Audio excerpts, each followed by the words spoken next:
এই ভিডিওতে আমরা 100টা ওয়েল খনন করতে চলেছি। ও জল জল ও মাই গড! তোমরা দেখতে পাচ্ছ কেনিয়ার একটা ছোট্ট গ্রামের লোকেরা জলের সরবরাহ পেল, তাও আবার মাত্র 1 সেকেন্ডের মধ্যে। একটা হয়ে গেছে, আরো 99টা ওয়েল খনন করা বাকি আছে। তোমাদের এই ভিডিওটা দারুণ লাগবে। এই 100টা ওয়েল মিলিয়ে 500,000-এরও বেশি মানুষকে পরিশ্রুত পানীয় জল সরবরাহ করতে চলেছে। তারপর আমরা কেনিয়ার এই অংশে বেশ কিছু ওয়েল খনন করবার পরে আমরা কিছুটা দক্ষিণে নেইরির স্কুলগুলোতে গেলাম, আর অবশ্যই বলবো তারা আমাদের দেখে খুব খুশি হয়েছিল। তোমরা সবাই কেমন আছো? আমি এতটা আশাই করিনি। সবাইকে স্বাগত জানানোর জন্য ধন্যবাদ। আমি বুঝতে পারছি না কি করে রিঅ্যাক্ট করব। তোমাদের সকলকে ধন্যবাদ জানাই। আমরা আসার জন্য এই গ্রামে একটা ওয়েলকাম সেরিমনি হয়ে গেল, আর নোলান তার মধ্যে অংশ নিয়ে নিল। তার মধ্যে নোলানকে দেখতে সবথেকে অকওয়ার্ড লাগছে, আর এগুলো দেখতে আমার খুবই ভালো লাগছে। আর যখন আমরা স্কুলগুলো ঘুরে দেখলাম, দেখো একজন গেস্ট এসেছে। কেমন আছো তোমরা? তোমাদের সব ঠিকঠাক চলছে তো? তোমরা সবাই ভালো থেকো। একজন টিচার আমাদের দেখালো কিভাবে সবাই জল আনে। সেটা এই নদীটা থেকে, যার জল খাবার একদমই উপযুক্ত নয়। এখান থেকে ছাত্রছাত্রীরা জল খায়। হ্যাঁ এটা তো পাগলামি। হ্যাঁ, আপনি জানেন স্টুডেন্টদের ডায়রিয়া, টাইফয়েড, নানা রকম ইনফেকশন হতে থাকে, কারণ আমরা এই জল ব্যবহার করে থাকি। তাই আমরা ওদের যতটা সম্ভব চেষ্টা করি যত্নে রাখার, কিন্তু আপনারা দেখতেই পাচ্ছেন যে কি অবস্থা। কিন্তু জীবনে বাঁচার জন্য জল তো লাগেই। এই পরিস্থিতিটা দেখে আমাদের খুবই খারাপ লাগলো। এই অস্বাস্থ্যকর জল খাওয়ার ফলে বাচ্চাদের জীবন ঝুঁকিপূর্ণ হয়ে যায় এবং কখনো কখনো সংক্ষিপ্ত হয়ে পড়ে। কিন্তু অন্তত এই গ্রামের জন্য আমরা এই পরিস্থিতিটাকে বদলাতে চলেছি। আমার মনে হয় না এটা আমার মাথায় ফিট হবে। আমার মাথাটা অনেক বড়। দেখা যাক আমরা জল খুঁজে পাই কিনা। ও ও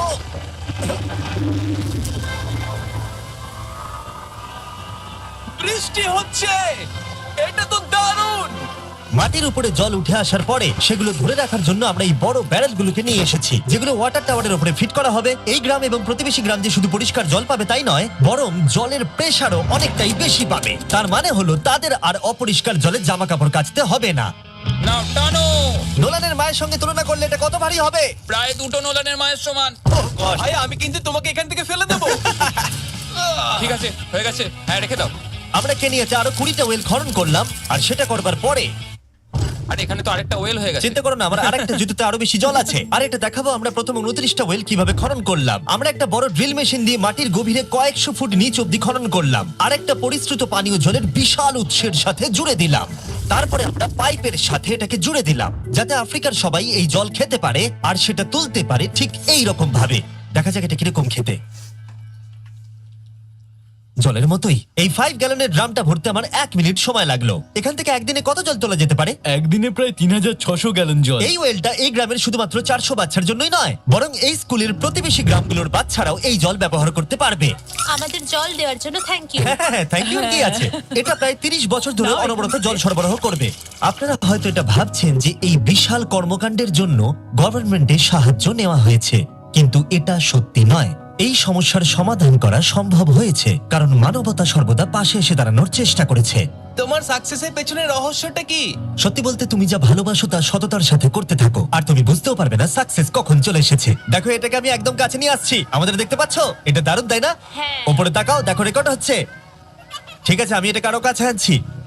এই দেখো, তোমরা নিজেদেরকে দেখতে পাচ্ছো? আমরা এই গ্রামের জন্য ওয়েল খনন করতে সক্ষম হয়েছি, এবং এই গ্রামের জন্য এবং আরো এরকম 12টা গ্রামের জন্য। আর যখন আমাদের ওয়েল খনন করা শেষ হলো, আমরা তো স্কুলগুলোকে কিছু ব্র্যান্ড নিউ কম্পিউটার দিয়ে সাহায্য করার চেষ্টা করলাম। আচ্ছা, আরো খুশি হবে তো? ওরা খুব Thank you. খুশি হবে, Thank খুব you so খুশি। পরিস্থিতিটা ভালো হয়েছে থেকে ভালো লাগছে। আমরা ক্লাসরুমগুলোকে সাজালাম নতুন ফার্নিচার দিয়ে, নতুন কিছু সেলফ রাখলাম, আর তার সাথে নতুন কিছু বই। সব স্টুডেন্টদের একটা করে সকার বল দিলাম। এটার জন্য ধন্যবাদ। Thank you, Mr. Beast. আর তাছাড়া প্রত্যেকটা ক্লাসে একটা করে হোয়াইট বোর্ড আর একটা করে প্রজেক্টর দিলাম। তোমাদের এই প্রজেক্টর ভালো লেগেছে? আচ্ছা, আমরা আগে চক ব্যবহার করতে করতে খুব ধুলো হতো, কিন্তু এখন সবকিছু পরিষ্কার রয়েছে। আমরা অনেক ধন্যবাদ জানাচ্ছি। কোনো সমস্যা নেই, আমরা খুব কমই করতে পেরেছি। তারপরে যখন আমরা 45 নম্বর ওয়েলটা খনন করবার জন্য সাইটে গেলাম, তখন আমরা বুঝলাম পরিস্থিতিটা আরো কঠিন। যখনই তাদের জলের দরকার পড়ে, তাদের জঙ্গলের মধ্য দিয়ে কয়েক মাইল যেতে হয়, আর তারপরে আরো কয়েক মাইল যেতে হয়। আর এই যাত্রাটা একটা বিশাল পাহাড়ের মধ্য দিয়ে হয়। আমি খুব সকালে ঘুম থেকে উঠে পড়ি ওই 4টে নাগাদ, কারণ তাড়াতাড়ি আমি যাতে স্কুলে জল নিয়ে আসতে পারি। এখান থেকে এইভাবে জল নিয়ে যাওয়া একেবারে সেফ নয়। এই জায়গাটা খুব স্লিপারি, পড়ে যাওয়ার যাওয়ার চান্স আছে। তাই যখন আমরা ওয়েল খনন করছিলাম ওরা আমাদের দেখালো যে ওরা কিভাবে জল নিয়ে আসে। তোমাদের এই যাত্রাটা দিনে কতবার করে করতে হয়? দিনে 2 বার। দিনে 2 বার করে? ওরে বাপরে, তাহলে স্টুডেন্টরা এই জিনিসগুলো নেয়? ও গড, 200 জন স্টুডেন্ট রোজ এটা করে। ভাবো এটা কতটা কঠিন। এটা খুবই কঠিন। ওরে বাপরে বাপরে, এই রাস্তাটা তো খুবই খাড়া। বাপরে, এই পাহাড়ি রাস্তা যেন শেষই হচ্ছে না। এটা আমাদের রোজ করতে হয়। আমরা দেখে অবাক হচ্ছিলাম যে এই যাত্রাটা কতটা কঠিন, আর এই মানুষগুলোকে রোজ এইটা করতে হয় অল্প একটু জলের জন্য। যদিও এই জলটা পানের পক্ষে উপযুক্ত নয়। তোমরা সাধারণত এখান থেকে জল ভরো? হ্যাঁ।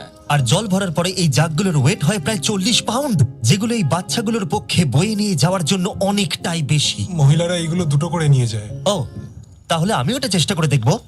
আর যেই জাগগুলো ভর্তি হয়ে গেল, আমাদের আবার ফিরে আসার সময় হয়ে গেল। তাড়াতাড়ি করো, চলো। আরে এ তো দেখছি একটু ঘামেনি। না না, আমি করব। আর তারপরে কয়েক ঘন্টা কেটে গেল এই অস্বাস্থ্যকর জলগুলো নিয়ে আসতে। আর নতুন ওয়েলটা হলো তাদের স্কুল থেকে মাত্র 10 ফিট দূরত্বে। তাহলে এরা এখন এখানেই জল ভরতে পারবে। আমি খুবই ক্লান্ত।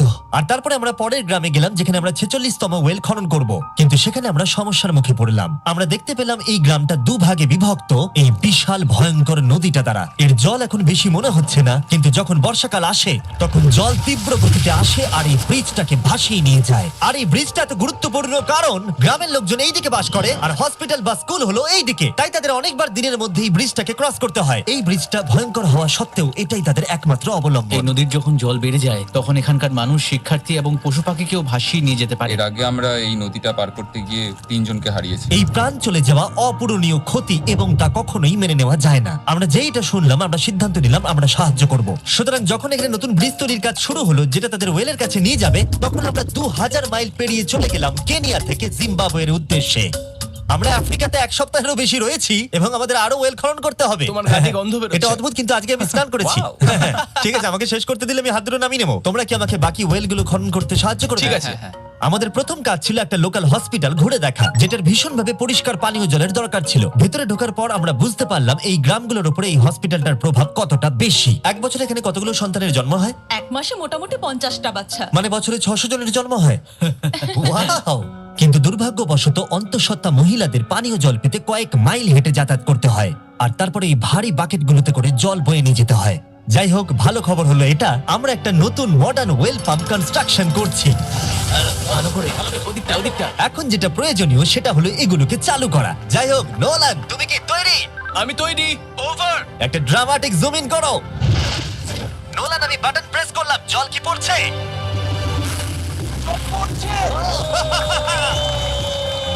তোমরা একবার গিয়ে দেখবে নাকি? হ্যাঁ, চলো যাওয়া যাক। আমার ভালো লাগছে যে মানুষকে আর জলের জন্য বেশি দূর যেতে হচ্ছে না। এর থেকে ভালো জিনিস আর কিছু হতেই পারে না। এখানে নোলান খুবই ভালো ডান্স করতে পারে। ও তোমাদের সাথে নাচবে। আমাকে সবসময় নাচ করতে কেন বলে? দেখো ও কি করছে। হে ভগবান, আমি এটা আর দেখতে পাচ্ছি না। পরিশ্রুত পানীয় জলের সরবরাহ নিশ্চিত করে দেখলাম এই গ্রামের অনেক স্টুডেন্টদের যাতায়াত করতে সমস্যা হয়। তাই আমি ডিসাইড করলাম সবাইকে নতুন বাইসাইকেল দেব। আমি জানি এখানে অনেক বাচ্চা আছে, কিন্তু আমাদের কাছে অনেক বাইসাইকেল আছে। পরিষ্কারভাবে বলে দিই আমি সাইকেল চালাতে পারি না। জিমি শুধু সাইকেল বিতরণ করতে পারে। কোনোদিন চালাতেই শিখিনি। চলো তোমাদের নতুন সাইকেলগুলো চালাও দেখি। 3, 2, 1, চলো। সবাই আমাকে বেরিয়ে যাচ্ছে। খুব সাবধানে, আমি কিন্তু চালাতে পারি না। আমার সঙ্গে আমার ধাক্কা লাগবে। তুমি কি চালাবে এটা? ঠিক আছে, যাও চালাও। ঠিক আছে। সাইকেল বিতরণ করবার পরে আমরা ওয়েল খনন করা চালিয়ে গেলাম যতক্ষণে আমরা পৌঁছলাম। এই সোলার পাওয়ার্ড ওয়েলগুলো বিশেষভাবে ডিজাইন করা হয়েছে গ্রামের কৃষকদের জন্য। চাষের জন্য প্রয়োজনীয় জল সরবরাহের পাশাপাশি শস্য এবং গবাদি পশুর জন্য, এমনকি ড্রাই সিজনেও আর কোনো বিদ্যুৎ ছাড়াই। প্রত্যেকটা প্যানেল 200 ওয়াটের। এটা পাম্পের সাথে অ্যাটাচ করা আছে। এই পাম্পটা প্রতি ঘন্টায় 5000 লিটার জল তোলে। বলতে গেলে এই গ্রামে আমরা আনলিমিটেড জল পাচ্ছি। এটা দুর্দান্ত। জিম্বাবুয়ে থেকে চলে আসবার পরে আমরা চেয়েছিলাম আফ্রিকার সমস্ত জায়গায় জল পৌঁছে দিতে। তাই আমরা আরো খনন করলাম উগান্ডাতে, সোমালিয়াতে এবং ক্যামেরুনে। যদি আপনারা আরো বেশি দেখতে চান তাহলে আমরা খুব তাড়াতাড়ি ফিলান্থ্রপিতে আরেকটা ভিডিও আনতে চলেছি।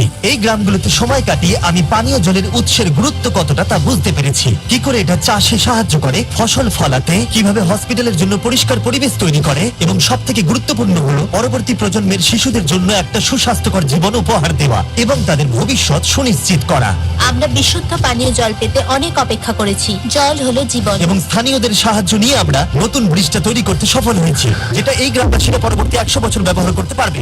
আমাদের জীবন এখন সুরক্ষিত, আমরা সব একসঙ্গে থাকতে পারবো, দুশ্চিন্তা দূর হয়ে গেছে। এই ভিডিওতে আমরা একসঙ্গে ওয়েল খনন করে অনেকের জীবন বদলে দিয়েছি।